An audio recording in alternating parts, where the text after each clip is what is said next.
What is up, and welcome to the 49ers Camelot Show, where I am joined again by Evan. Don't call me Sowards. It's Swords. I How think you I doing, made that man? mistake last time. Thanks for joining me again. I wanted to bring you back on to talk because, in case you haven't heard, your team is in the Super Bowl. Yeah, it almost seems unreal. It's like kind of hard to process, right? Like the 49ers as a team and the fans in general have had such a weird world the last, 12, 13 years that kind of feels weird to be back, but definitely excited, happy to be here, happy to root Yeah, for the team. yeah, and now your nameplate thing, whatever they call that down there says 49ers Hub. Are you still doing things with 49ers Hub? We have the website. We haven't done anything with it in a very long time. We have the Twitter account still. I think all of us, just in general, like started getting jobs that required much more time, Yeah. and it sits there lying dormant. Who knows? Maybe a Super Bowl will awaken the beast. Yeah, last week I had Oscar Aparicio on from Better Oh God, I Rivals, loved and Oscar. I said, "Hey, if the 49ers win the Super Bowl, any chance that there'll be a return of Better Rivals?" And he said, "Hey, maybe we'll do some kind of celebratory um, Right. podcast." And so that's what y'all need to do, the same thing. If the 49ers win, you got to bring that back because y'all did some cool We've stuff.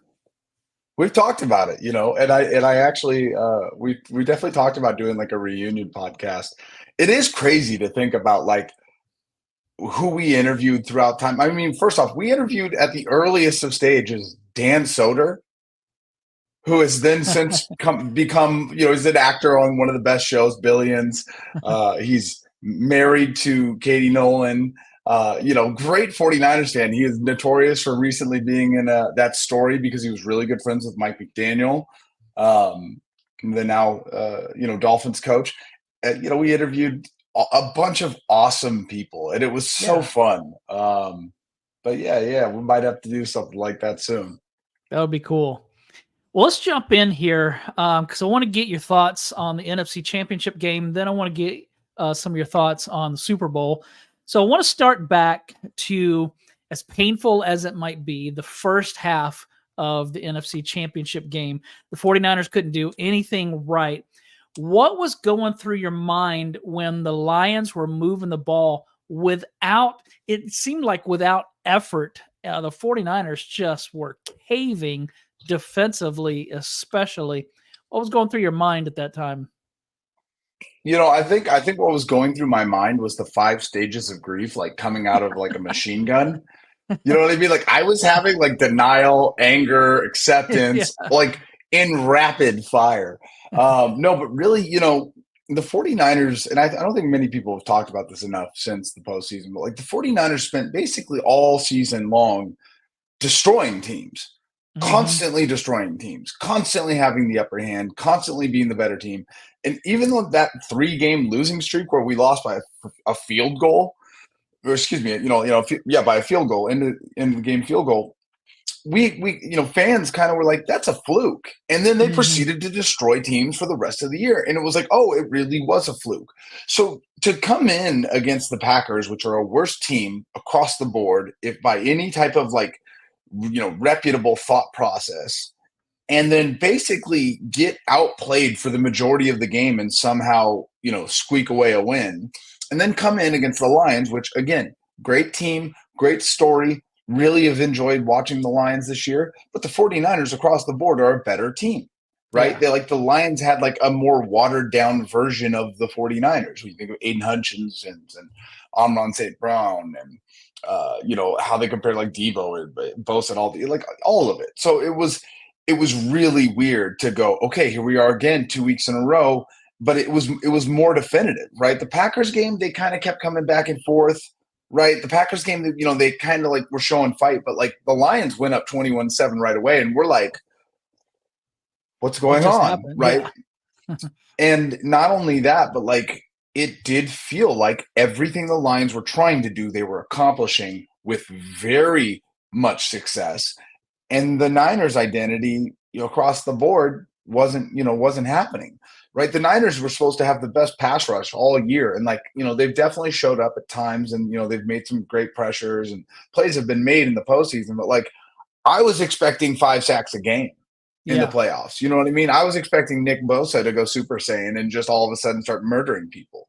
And so, it was really it still is kind of worrisome. I was expecting dominance. And, the further you go in the playoffs, the better the teams get. And now here we are going into the Super Bowl, and it's the best team in the NFL outside of the 49ers. So, I'm hoping that they got the mistakes out of the way. I'm hoping they figured out the game plan correctly so they don't have to make second half adjustments. But those are big worries against the Lions. Yeah, especially when they have Nick Bosa, and then in the offseason they sign Javon Hargrave, a pass rusher, not a run defender, and then they trade for Chase Young, Randy Gregory, pass rushers, not run defenders. Cleveland Farrell, who played very Yeah, well. right. And so you're right. It's just the way that they have played. And I went into the postseason a little concerned with the defense. I just didn't feel like they had been playing very well later in the season. And so I had some concerns going in. Yeah, man, that's so Bebop Jones is in here. What's up, Bebop? Bryant Culp in the house as well. What's up, guys? Thanks for joining us. So let me ask you this. What do you think is wrong with that defense? Is it just, I mean, they can't be tired right now in the season when they lost the 3 straight.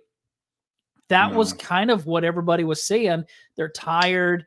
When I don't know who said this, but somebody brought up the fact that when the 49ers lost this season, it was because they had played 6 consecutive games and they were tired. But then when they were rested, they just dominated. Like when they came off the bye and played Jacksonville, they didn't dominate in the NFC playoffs. So what is it? Is it just playing better teams, or is something actually wrong with that defense? I don't think something's wrong with the defense in the larger sense, right? Because the defense has played well. If you look at Nick Bosa's had an absolutely unbelievable year. It hasn't fully amounted to the amount of sacks we might have thought, but when you look at the pressure rate, when you look at the win rate, when you look at the advanced stats, it's very clear when you just watch the game, Nick Bosa's making a play every snap. The thing that's really frustrating, especially as a fan, is it just feels like we're getting pressure, and at the very last second, the ball's getting out.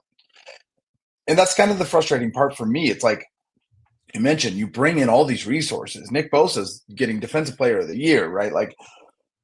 All of these things, you're okay, well, this means Chase Young's here. We're going to dominate. And it just feels, whether it be scheme, whether it be bad luck, whether it be, being tired, which I don't think it's that. It just feels like they're always getting the ball away right at the last second. Now, does that mean that maybe coaches have kind of looked at Nick Bosa and said, hey, here, if we do this, you can get away from him, or hey, if we take this many drops, or if we get the ball out this quick, you can expect to get away from him. And then they've just started focusing.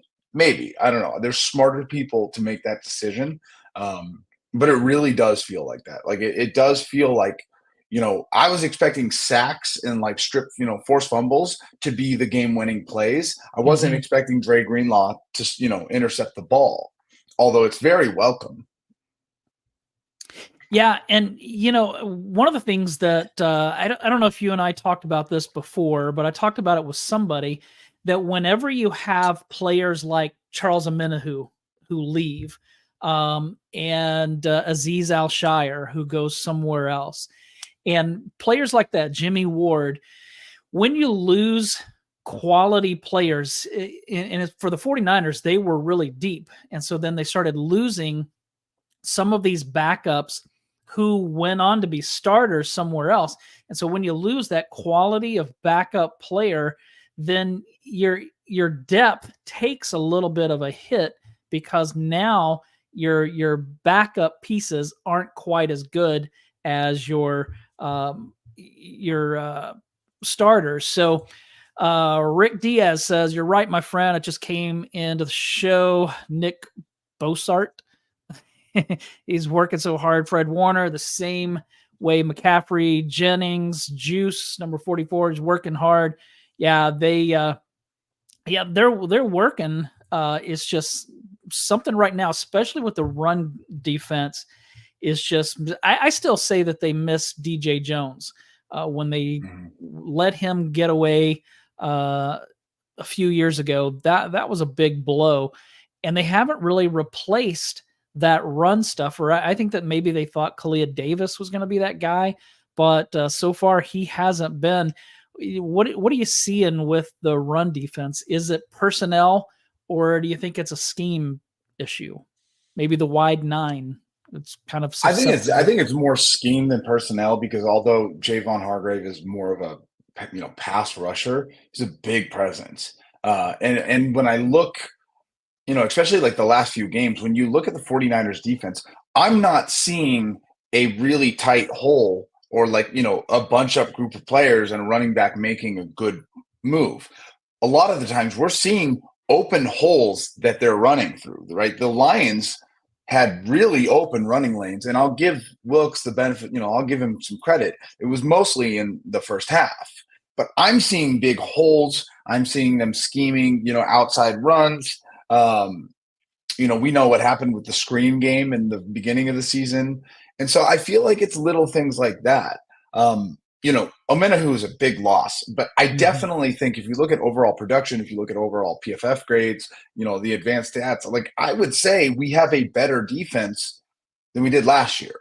But the problem is it's not resulting, right? Like the pressure win rate is great, but the sacks aren't as much there. And again, this is a crazy thing. This is how the embarrassment of riches of being a 49ers fan. The Niners have an incredible number of sacks. Like they've done very well in that category, but it's like the expectation is so high. And that's what it's like being a 49ers fan. When you have Nick Bosa, when you bring in Chase Young, when you trade, when you sign Javon Hargrave in the free agency, the expectation is through the roof. And I don't think it's like unrealistic. I think this is really what you should be expecting. I think when we look at how the 49ers defensive production has kind of existed this year, I would call it a bit of a letdown. And again, probably 30 other teams would have taken that gladly for the defense. Yeah, we're probably a little spoiled. What do you think of the Chase Young trade? They didn't give up much for him, but I can only speak for myself. I expected him to come in and be that piece opposite of Nick Bosa that we've been hoping for since D Ford played a little bit back in 2019. Right. What are you thinking about the Chase Young trade? Well, the trade Young, yeah.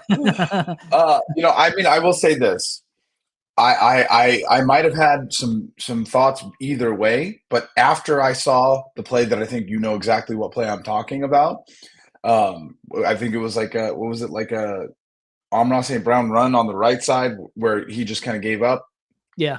There's a play in the Lions game where Chase Young essentially just thought that maybe he couldn't get to him or that whatever, but he very much so could have made an effort. And I think he could have potentially stopped a touchdown, and he didn't. And I'm just sitting there. I'm like, okay, the play in itself was terrible.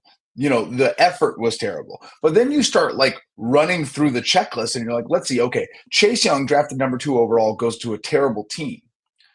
Struggles on the team, hates the team, doesn't want to be there, right? They disrespect him. They talk down to him in interviews about him. They basically say he's not as good as we think, whatever. He gets traded to one of the best teams, a Super Bowl contender, with his former teammate, Nick Bosa.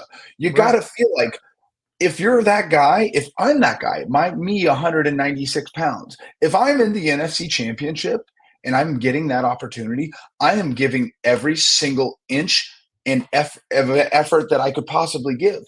I'm lining up next to my old teammate Nick Bosa. We both got drafted number 2 overall in back-to-back years. I'm here. I'm in the Super Bowl. And after if one more game, I'm in the Super Bowl. Yeah. Like the idea that he could take any playoff, let alone it's not even like he's a full-time starter, right? He's a rotational piece. So is it a conditioning thing? Like, how are you not prepared for this moment? And so I think you can maybe go back and forth on a lot of the different approaches on how you view what he's done since he got here. But from that play alone, that's all I need to know. I was like, sit him. So I bench him immediately. I didn't want him playing in the Super Bowl. I would rather have someone that is giving 110% with less talent than this guy who's taking plays off that Yeah. resulted in a touchdown. Yeah, and to make matters worse, I mean, obviously Chase Young has been getting destroyed on social media for that one play. I think that was the Jameer Gibbs touchdown. Yeah, yeah, yeah. He wasn't the only one. If you go back, Kevin Givens looked like he wasn't going 100%. There was somebody else. I don't remember who it was, but when you have that, it's bad enough when you have one player that doesn't quite look like they're going all out, and that's hard to judge. I understand that, but if you have multiple players on that side of the ball on one play, not given everything, then it's no surprise at all how that turned out. So Yeah. let's if I had a polygraph machine that I could hook you up to right now, and I took you back to halftime and asked you, how are you feeling? Are Game was you over. yeah, Game was all right, over. that's what I You don't wanted even to have to ask. Game was over. I mean, I'll tell you. I'll tell this story because I think it's good for podcasts and it's true.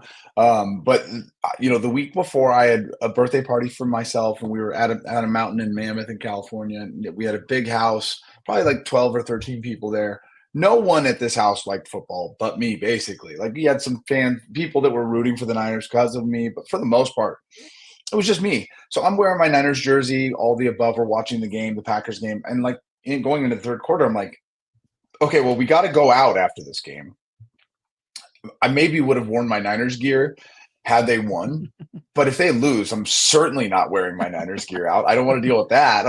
So I'm gonna just go change. So I went and I changed. I took the jersey off, came downstairs, and I posted a photo of me like on the ground, on my knees, like almost crying when they won. And so the next week during the Lions game, we're with essentially at my buddy's house, this same group of people. First quarter, right? They go up 2 scores. Immediately, all my friends are like, take your jersey off, take your jersey off, take your jersey off. And I was like, I'm not taking my jersey off until I know it's bad. And it got at the half, I was like, oh man. So I took my jersey off and they came back and won. So I was fully convinced that the Niners were going to lose the playoffs. I mean, again, the Lions, everything they were doing, they were successful, and nothing the Niners were doing was successful. Yeah, yeah. What do you think was the biggest play of the NFC Championship game? Was it the Ayuk catch, the fourth down stops, the fumble recovery? What would you say was the biggest play, the turning point?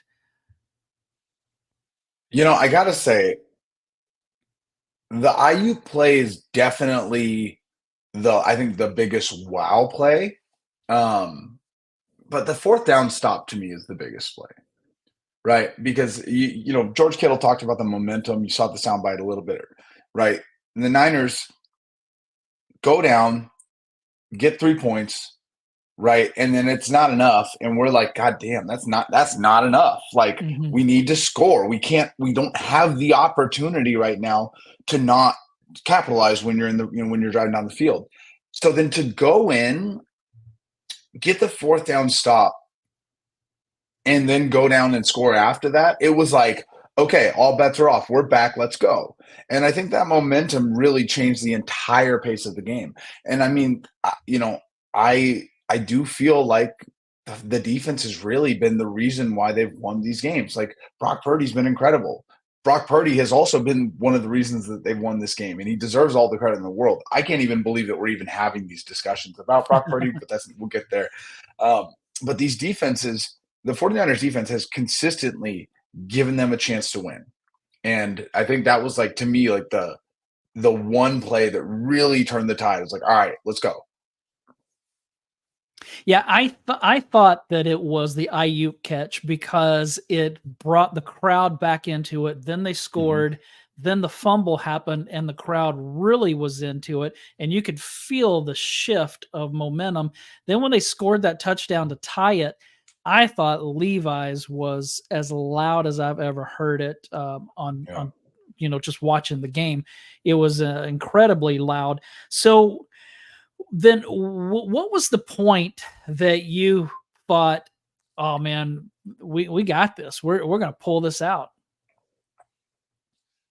I mean, at this point, I would definitely say my nervous system was shot, right? Like I think every type of neuron in my body had been blown. So I don't know that I was having like conscious thought towards the end. It was like just like my body was just going basically off of like Yeah, instinct of like good or bad. yeah, But I definitely, I don't think I had like a confidence we got this. I think I had a sigh of relief yeah, when we drove the ball down at the end and were able to run the clock out.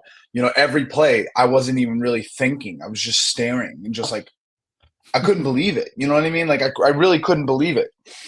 And, and especially in my context, I'm surrounded by all of my friends. I don't know, you're a bigger 49ers fan than me for a longer period of time. Like, you know what it's like. Your people around you who aren't Niners fans, they like see the team is doing well. People will message you and be like, "Oh yeah, I enjoy that game." So I had all of my friends like basically I'm watching the TV, they're watching me, right? They're like, "Is he okay?" You know what I mean? yeah, And so it was hard to even like I was just so happy that they won. I was just like sigh of relief. And then I yeah. jumped in a pool. Red Eye said that Chase Young is a known underperformer. Washington was right about the statement they released on Young. He can't get next level. In short, he's lazy. Wow, that's that's It's too that's an bad. indictment, and here's the thing: the guy had the opportunity. If he played like he was supposed to play, he had a chance to make a ton of money in free agency. I don't know what he's Oh, going to do in free agency now. I think he's going to beg the 49ers to take him back. And I don't know if I want them to. Yeah, and Maybe for like a really like a Cleveland Farrell price, maybe a little bit more than that. yeah. Yeah, I kind of am at the point that I'd rather see them bring back Cleveland than Mhm. uh, than Chase Young. Um, Anybody jump off the screen to you, like anybody that was overly terrible or overly good, like really good in the NFC Championship game? I mean, I don't know if we truly appreciate what Brandon Ayuk has done. I think I think the way Brandon Ayuk's career has progressed, he was a first round draft pick, which was very rare for the 49ers to do at receiver and hadn't done Mhm. well leading up since. And he had a slow start mixed with, kind of that doghouse type thing, mixed with trying to compete with George Kittle, and Debo and now Christian and all these people. And I feel like of all the times that we would have expected Brandon Ayuk to really have the kind of year that he's having, this record-breaking year for himself and all the above, I don't think that I was going to guess that it would be the second year of Christian McCaffrey coming in. You know what I mean? Like I was like, well, surely there's not going to be enough room to go around this time. Mhm. And I think George Kittle kind of is taking the brunt of that, and not getting the ball as much. But like every time Ayuk has gotten the ball, he has made the most out of it. He's made plays that have been so clutch. He's caught the ball in positions where it just I was not expecting him to catch. And to see him do it, not just the bobble and then catch, but some of those plays where Purdy, met him in the NFC Championship game. It's just like it feels again, nothing can ever be normal for the 49ers. Fans can't ever have a normal football team when you're a San Francisco 49ers fan. But it's like we have this true wide receiver one of Mhm. the best wide receivers in the NFL, And it's like we can't even really enjoy it like that because there's so much going on. It's hard to keep your head on, you know. It's like, oh wait, we have Kittle. Oh wait, we have McCaffrey. Oh wait, we have Debo. You know, and it's just like it's hard to wrap your head around it. But realistically speaking, Ayuk is one of the best. He's a top 5 receiver. Yeah, you go back to 2009 and the 49ers drafted a first round receiver high in the first round. His name was Michael Crabtree. Nobody remembers him because Richard Sherman said he was sorry. But I would take Brandon Ayuk over Crabtree any day of the week. I never thought Crabtree was that good, and I mean he was fine. He just wasn't the guy that when you pick number 10 or wherever they got him, it was somewhere like that. He never lived up to that. Where Ayuk has been better than I think that we even had hoped that he would be. So, and then in 2012 they drafted. Gosh, I can't even remember the guy's name. Remember the real skinny kid that couldn't even stay on his feet in practice. Dang, who was that? I forgot his name. Maybe somebody will remind me here in a second. Drafted. Yeah, he was late first round. Yeah, I'll have to look that up. Wait. Oh, this has got to be before. This was the 2012 draft, I believe. And AJ Jenkins? Yeah, AJ Jenkins. That's right. Yeah. Very forgettable. Very forgettable. Red Eye, I think, talking still about Chase Young.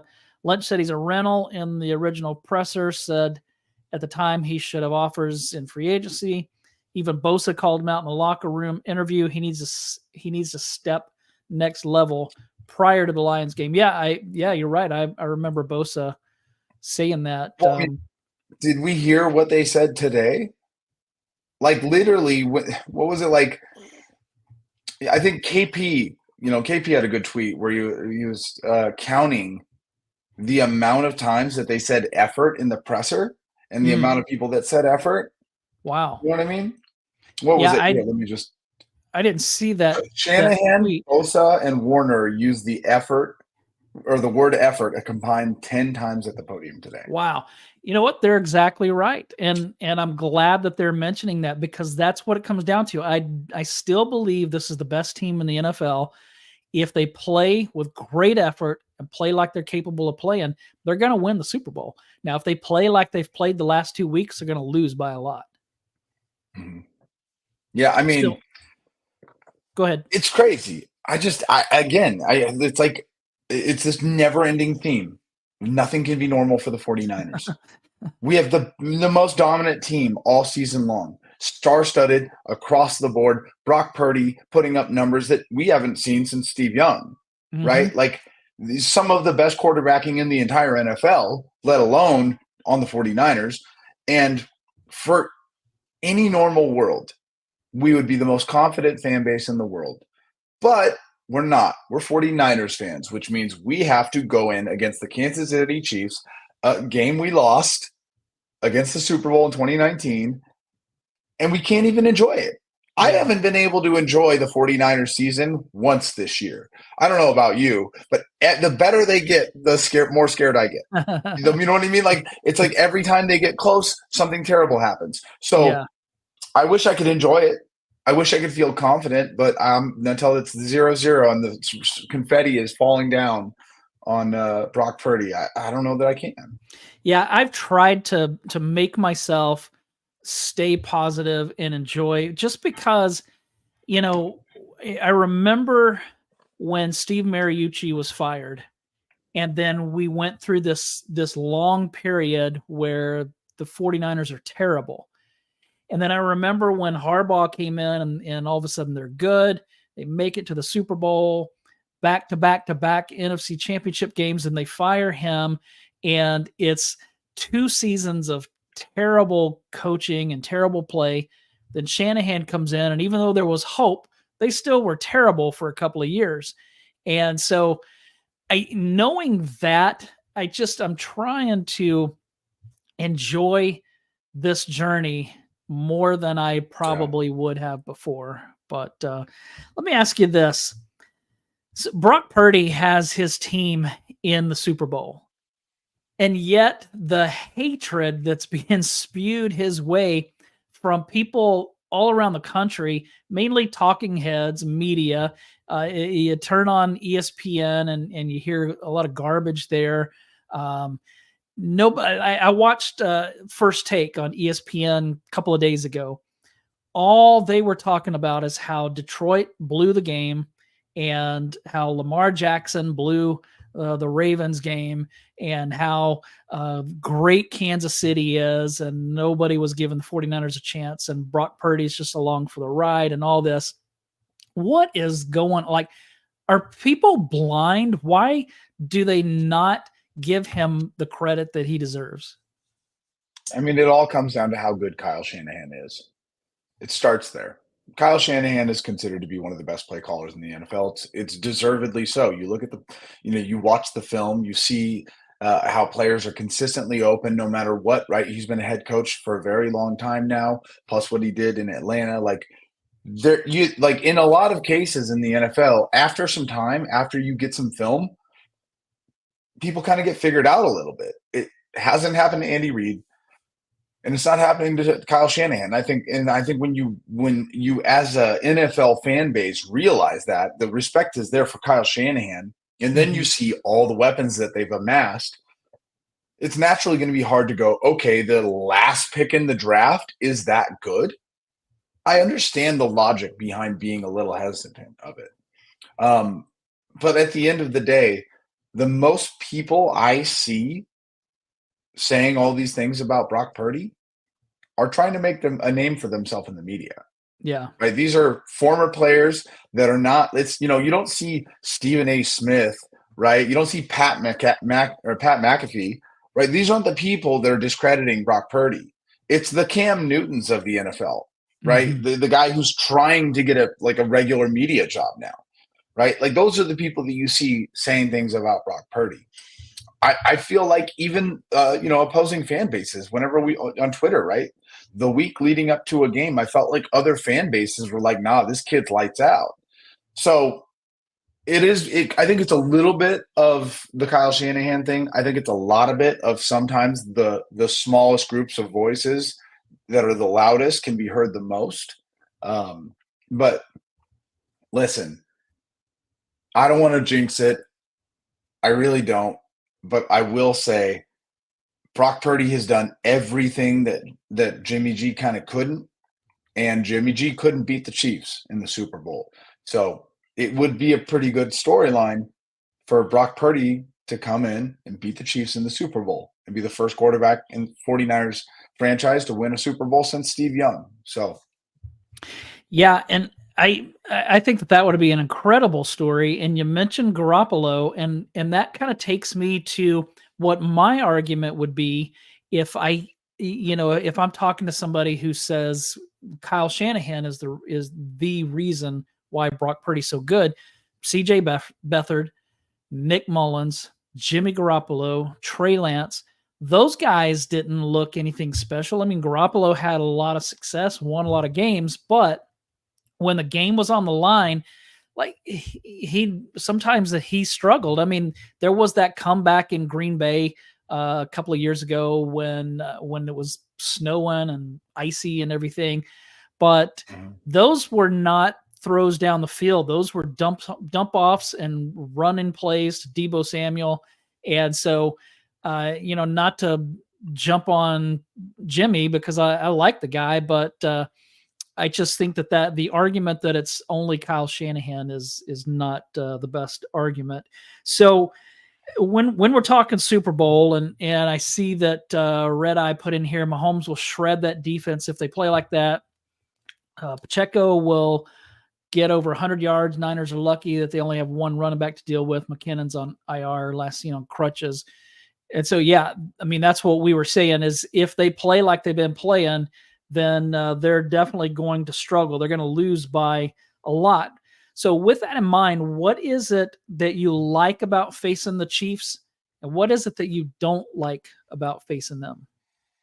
There's nothing. Anybody that says they like something about facing the Chiefs is out of their mind. I mean, you can look at like maybe the places that they're weaker, whether it be like certain areas of run game or, like linebackers in certain situations. But like no one in their right mind is going to say that. And if they do, slap them. No one should feel good about the Chiefs. One, Patrick Mahomes is the quarterback. The entire offensive scheme, the offensive line, none of it matters because at the beginning of the sentence, Patrick Mahomes is the quarterback. And then you go, oh wait, they've got a really good defense.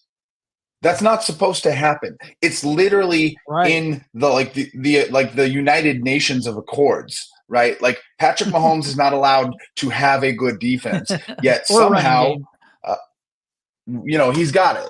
So I'm not worried about. I mean, I don't want to jinx us, but I'm not worried about Pacheco. He runs really hard, but I think that the Niners have a good chance of being able to shut down smaller running backs like that. But I've said it all week, and I'll say it again. I do think the 49ers have to play nearly perfect to win this game. Mm-hmm. I think they have to play nearly perfect. I think you can't. Patrick Mahomes doesn't get sacked. Like at all. He's gotten 2 sacks and some crazy amount of attempts. Like he doesn't get sacked. So like at the most, you're going to get pressure on him. And I think we'll do that. But sometimes that's not enough. A lot of times it's not enough. So I think this is going to be a game where the Niners are going to have to score early and fast, which I hope it hasn't looked like that the last 2 weeks. But I think the Niners are going to have to score early and fast. And it's the offense that's going to have to win the game, which would be a very big parallel, right? It was the offense that lost the game against the Chiefs. So this time we've got the offense and they're ready to go. Yeah, and that's the scary part is that you go back to that 2019 defense, which was dominant. They were so good. They held Mahomes in check for most of the game until that 3rd and 15. Then everything fell apart. This defense just is not as good as the defense was in 2019. I don't think. Maybe there are parts of the defense that are better, but I think as a whole, they're not quite as good as they were then. And so that is a concern. Let me ask you this. What's your bigger concern, stopping Patrick Mahomes or stopping Chris Jones? Because we saw in the last Super Bowl, when it was time for the 49ers to go score, they couldn't do anything because Chris Jones was wrecking that offensive line. I say Patrick Mahomes. He's the greatest quarterback I think maybe ever. It's the conversation we're going to have to start having in the next 2 years, which is insane because Tom Brady has 7 Super Bowl wins, and we're still already going, Patrick Mahomes might be the best quarterback of all time. It's insane, but it's a reality. And I definitely think that. One thing that we can say for sure is that Brock Purdy is much more mobile and his scrambling is much more useful than what Jimmy G was able to do. Does that stop Chris Jones? Not guaranteed, no, but it's a layer of the offense that we didn't have. I agree with Red Eye. I do definitely think the Niners have a really good team. I think this is the best chance that they've had in a long time to win the Super Bowl. So many years, whether it be 2011 against the Giants or the years when they barely missed playing the Patriots, whatever it was. So many years, I was like, if the Niners would just get to the Super Bowl, they'd win. And I do think this is the best chance they have to win. They're here. They're healthy. Everyone's ready to go. Fred Warner is going to have that defense locked in. And I think they respect the hell out of Brock Purdy. And I think he's going to have that offense locked in. Yeah, I would agree. I think that they're going to be focused for now. I also said this. I said that they were going to be locked in and focused. They weren't going to miss tackles against Green Bay. That didn't happen. Then I said, well, they're going to be locked in for Detroit because that was the rust game, and now they're not rusty anymore. They're going to be fine. And so I don't know. Hopefully they don't make me look stupid again. So let's see. Randy said, luckily the Chiefs aren't as good as they were. He's talking about in 2019. Right. Here's what Red Eye said. 2 teams were successful in beating Mahomes this season. Green Bay and the Eagles. They got the run game going. Green Bay scored the highest points versus Mahomes at 27. That's very low. So, yeah, I do think that run game is going to be really important. Now, I want to show you this. I thought this was pretty funny. Saw this earlier today. I don't know who it was, or I'd give them credit. Hang on, let me move this. Let me move this chat thing off of here so you can see that. I don't watch football, so I don't know who Taylor Swift is, but he sounds fast. I thought that was pretty funny. Wasn't he the running back for the Lions, right? Yeah, they did have a Swift guy. Is that the guy that plays for the Eagles now? I think, isn't it? Yeah, DeAndre Swift. Yep. Yeah. So let me ask you one more question, and then I'll let you go. Who is going to win this game? Are the 49ers bringing home Lombardi number 6, or are we going to be crying again? I mean, my initial reaction was they're going to have to be perfect to win the game. The more, I don't know if it's just because, the Super Bowl's coming and I'm getting excited. I don't know what it is. But the more that we get closer to the game, the more the week comes, I do think the 49ers win. I like that the mistakes like Chase Young made and the mistake that were made against Green Bay, I like that those happened in those games because it can't happen in the Super Bowl. Yeah. I mean, the Chiefs have Tooney out. They just lost on Menahu. They have injuries. It's our time. We're healthy. Brock Purdy's playing lights out. The team loves him. They're coming back winning games. Like everything, I'm telling you, like it has to be it. And not to, no, this is something I'm excited to do. To quote Captain America, they're gonna win because I don't know what I'll do if they don't. All right. That is Evan Sowards, everybody. Tell us where we can find you. I'm chilling, man. You can find me on Twitter. I have my old account locked steady for a long time now. So Evan Swords on Twitter. Follow the 49ers Hub. No one posts on it, but maybe one day just for vibes. All right. Evan, thanks so much. And y'all make sure you go find Evan on Twitter, follow him and 49ers Hub. And while you're doing all that, go to YouTube and subscribe to the 49ers Camelot Show. And if you're listening on audio somewhere, then please make sure that you leave a review, leave a rating, however all that stuff works, and make sure that you follow. So that way you always know when we're live. So thanks everybody guys, for joining. Hey, real quick, Mark, real quick. The 49ers are in the Super Bowl. You guys get your ass over there and you give them a 5-star review. Don't screw around. It's a review. It's free. It takes 2 seconds. You're sitting on your couch right now. The 49ers are in the Super Bowl. Support your people. Go give them the review. Yeah, thank you. The great Evan Swords right there, everybody. Hey, y'all have a good night. I'm going to be back here tomorrow with Brian Rennick of 49ers Web Zone. So we're going to talk some Super Bowl. So everybody have a great rest of your night.